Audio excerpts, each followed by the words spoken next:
Neste vídeo, nós vamos mais uma vez resolver a equação de movimento para o sistema massa-mola, oscilando em um movimento harmônico simples, sendo que dessa vez a gente vai tomar um caminho um pouco mais matemático.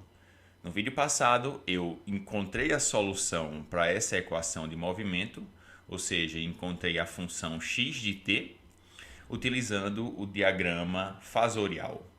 Nesse vídeo, o que eu vou fazer? Eu vou tentar resolver essa equação diferencial de segunda ordem, né? Então, eu tenho no primeiro termo, eu tenho a derivada de segunda ordem da função x no tempo, mais um fator constante, K, constante da mola dividido por m, que é a massa que está oscilando, vezes a função x de t, e isso daqui é igual a zero. E existe um padrão de solução geral para uma equação desse tipo, tá certo? Que eu vou apresentar aqui embaixo, onde você tem, né? Primeiramente, quando você vai resolver uma equação diferencial desse tipo, você tem que escrever a equação característica dessa equação diferencial, né? E como é que você escreve essa equação característica, certo? Você escreve dessa forma aqui. Essa parte aqui, né, eu vou mencionar daqui a pouco. Essa daqui é a solução geral da nossa equação. Primeiro, deixa eu falar sobre a equação característica, ok? Você tem derivadas, né? Aqui você tem uma derivada de segunda ordem de x no tempo.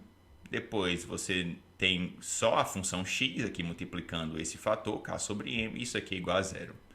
Como é que você vai escrever a equação característica dessa equação diferencial? Ok? Então você vai mudar essa equação para uma equação na variável lambda, ok? Então toda vida que você tiver uma derivada da sua função x com relação ao tempo, você vai olhar a ordem, né? Você vai olhar a ordem dessa derivada. No caso aqui, esse primeiro termo é uma derivada de segunda ordem, né? Eu tenho duas derivadas de x no tempo. Então isso daqui, a minha equação característica, vira uma função lambda elevado ao quadrado. O expoente, que esse lambda é elevado, é exatamente a ordem da derivada. Então, esse termo aqui na minha equação característica vira lambda ao quadrado. Nesse segundo termo, o que é que acontece? Eu não tenho derivada nenhuma de x, né? Eu tenho simplesmente a função x de t aqui multiplicando essa constante. Então, como eu tenho uma derivada, né, de ordem zero, ou seja, não está acontecendo nenhuma derivada, eu tenho só a função x de t, o que acontece é que eu vou colocar nesse segundo termo da minha equação característica a constante vezes lambda elevado a zero, né, já que é a ordem da derivada. X não está sendo derivado nesse termo. Então vai ficar k sobre m vezes lambda elevado a zero seria 1. Né? Então esse segundo termo da minha equação característica fica só k sobre m. Isso daqui igual a zero. O que foi que eu fiz? Eu transformei a minha equação diferencial, certo? Em uma equação característica, onde agora eu tenho uma equação de segundo grau, certo? Tenho uma equação de segundo grau para resolver, onde eu preciso encontrar quem é esse lambda, certo? Então, temos agora essa equação característica para resolver. Quando eu resolver essa equação característica, eu preciso ver que é uma equação de segundo grau, a gente vai resolver por fórmula de Bhaskara.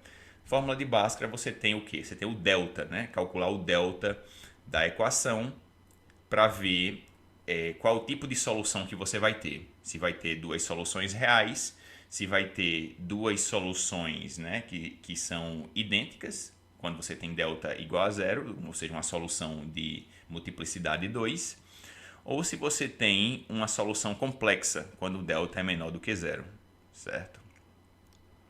Nesse caso aqui, tá certo? A gente pode ver qual é o delta para essa equação. Vamos dar uma olhada, né? Do delta para essa equação. Então, delta ele é definido como o quê?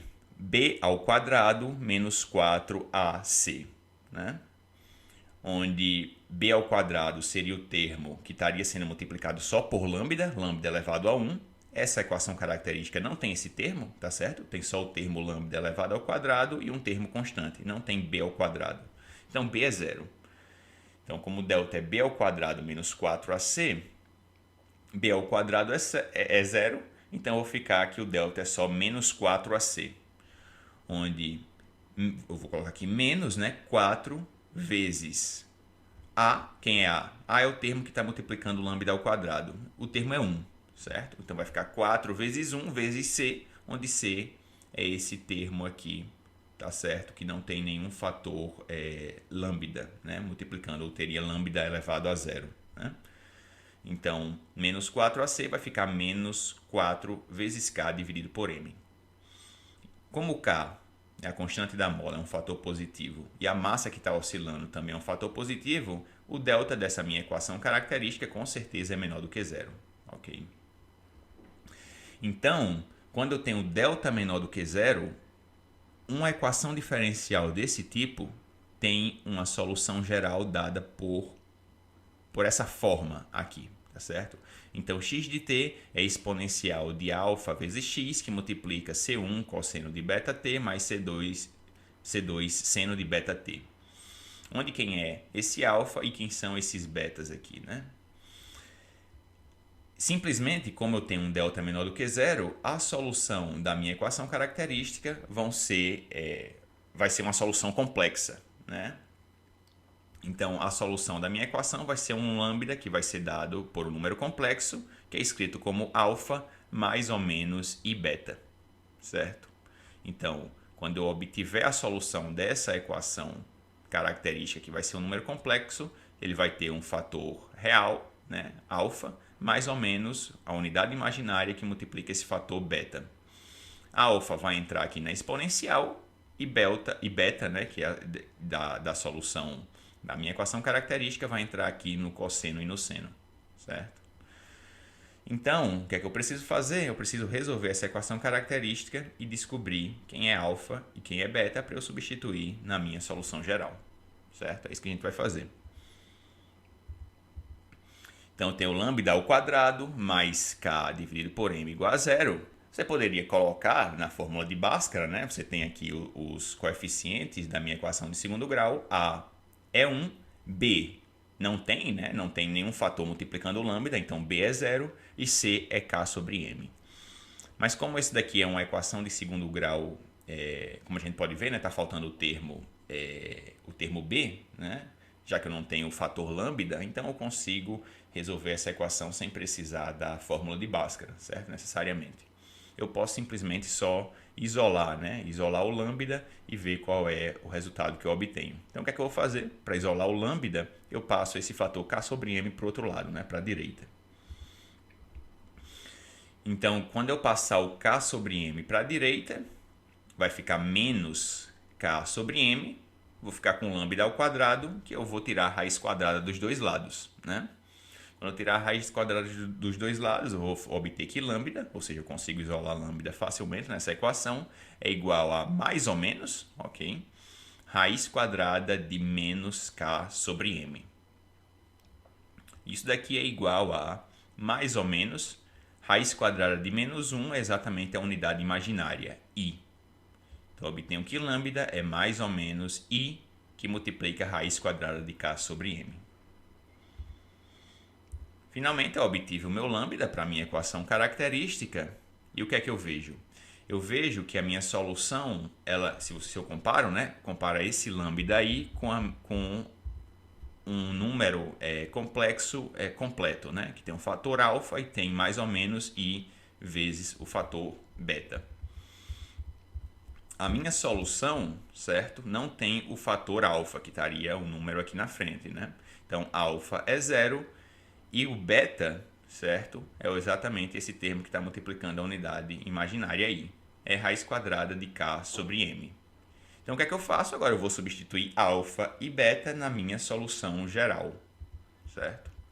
Minha solução geral é dada por essa expressão, é elevado a alfa x, que multiplica c1 cosseno de beta t, mais c2 seno de beta t. E eu obtenho a minha solução geral para aquela equação diferencial. Obtenho que a minha função horária da posição para o movimento do sistema massa-mola é uma constante C1 vezes cosseno de beta. Quem é beta? Raiz quadrada de K sobre M vezes T, mais uma constante C2 vezes seno de raiz quadrada de K sobre M vezes T. Ok? Sendo que vocês percebem que essa solução ela não está exatamente na mesma forma da solução que eu encontrei anteriormente utilizando o diagrama fasorial, né?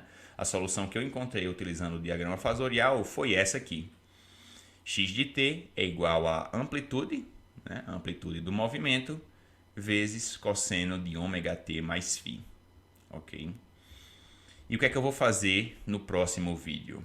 Eu vou mostrar como é que eu posso relacionar essas duas soluções para mostrar que elas são exatamente a mesma função horária do movimento do sistema massa-mola oscilando em termos de um movimento harmônico simples, né?